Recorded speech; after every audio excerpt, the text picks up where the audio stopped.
آج کا موضوع لپریسی، جذام، کوہڑ۔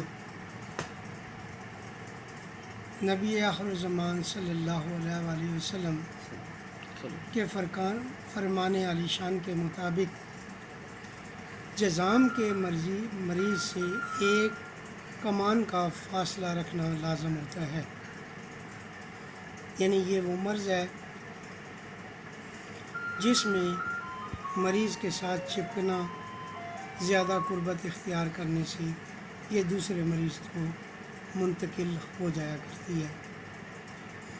یہ اصل میں عدی عضلاتی مرض ہے۔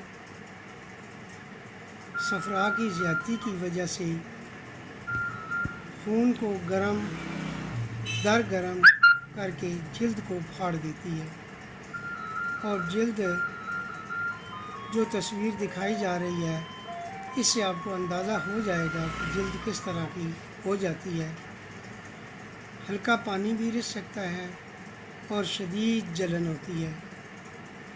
یہ مرض گرمی کی مرض ہے اور اسے گرمی سے بچاؤ کے تمام طریقے استعمال کر کے مستفید ہوا جا سکتا ہے۔ سب سے پہلی چیز جو اس کے نسخے میں استعمال کرنی ہے وہ ہے بہی دانہ۔ بہی دانے کے بعد ہیں گلاب کے پھول، اس کے بعد ہے سندل سفید۔ یہ بورا بھی ملتا ہے، بورا نہیں لینا، لکڑی لینی ہے۔ چھوٹی الائچی، دھنیا جو گرم مسالے میں استعمال ہوتا ہے، آب ریشم، تباشیر، ریحان اور خرفہ،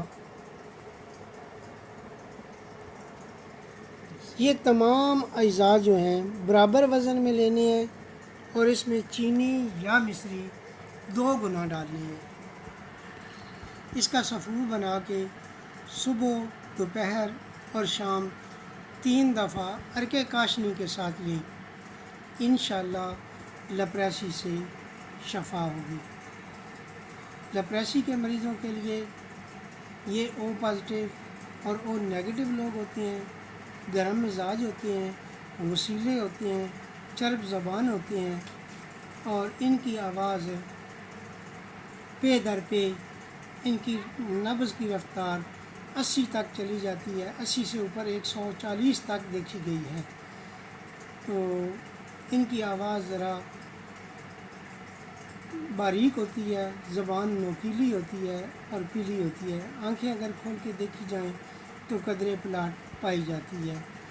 یہ لوگ زیادہ تر وائٹ کلر کے لوگ ہوتے ہیں، وائٹ اور قدرے یلو کلر کے، تو ان لوگوں کو یہ مرض زیادہ لاحق ہوتی ہے۔